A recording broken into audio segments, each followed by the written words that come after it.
আমরা জানি, আমরা যারা মাদক সেবন করে এবং মাদকের সাথে যারা আছে, যারা মাদক ব্যবসার সাথে জড়িত, আমরা কিন্তু সকলে কিন্তু এই এলাকার এই সন্তান, সবাই কিন্তু মাদক খেয়ে মাদারপুরে গিয়ে ঘুমায় না, যার যার ঘরে এই ঘরে ঘুমায়। এবং যারা মাদক বিক্রি করে তারা ইদানিং দেখতে পাই, আমরা লক্ষ্য করতে পাই, তার পরিবারও এখন স্বাচ্ছন্দ্য বোধ করে, তারাও এখন ভালো ভাবে চলে, বাজার করে, তারা গাড়িতে চলার স্বপ্ন দেখে, তারা বাড়িতে বিল্ডিং করে।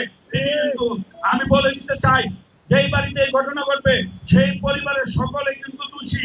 যখন গ্রেপ্তার হবে, আমি ওসি সাহেবকে নির্দেশ দিয়েছি ওই পরিবারের সকলকে গ্রেপ্তার করবে,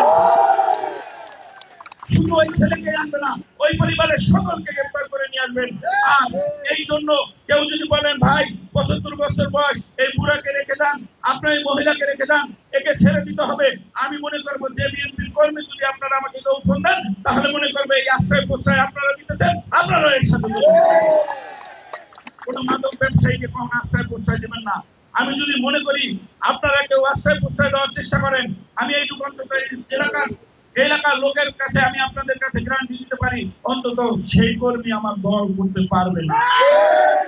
আমি যদি 50টা রাস্তা দেওয়ার ক্ষমতা রাখি আমার কাছে থাকে, সেই 50টা রাস্তা যদি পাই আমি, তাহলে প্রত্যেক ইউনিয়নে আমাদের 2টা থেকে 3টা রাস্তা দেওয়া সম্ভব 20টা ইউনিয়নে। আপনারা মনে করবেন একবারে 100 রাস্তা দিতে হলে আমার প্রত্যেক ইউনিয়নে 5টা রাস্তা দিতে পারি। আপনারা জেনে খুশি হবেন, আপনারা যে সকল রাস্তা ঘুরছেন এবং যে সকল রাস্তা ভদ্রলোক গাড়ি দিয়ে দৌড়ায়, সেই রাস্তাগুলো ইতিমধ্যে ইনশাল্লাহ টেন্ডারে চলে আসবে ডিসেম্বরের মধ্যে। আর আমি যে রুট লেভেলের আপনাদের প্রতিশ্রুতিগুলো দিলাম, সেইগুলো ইনশাল্লাহ আমি ধীরে ধীরে আপনাদের প্রত্যেকের বাড়িতে আপনারা যেন গাড়ি দিয়ে রিক্সা দিয়ে দিতে পারেন, সেই ব্যবস্থা আমি করে দিব। বাংলাদেশে আমি আপনাদের মাঝে বলে দিতে চাই, বাংলাদেশে 10টি নির্বাচন আসনে যদি এই বিএনপির 5 বছরে যে উন্নয়ন কাজ হবে, এই 10টার মধ্যে ইনশাল্লাহ এই মাদারপুর কালকিনি ইনশাল্লাহ বিনাশন থাকবে। আমি আমার সংক্ষিপ্ত বক্তব্য শেষ করছি।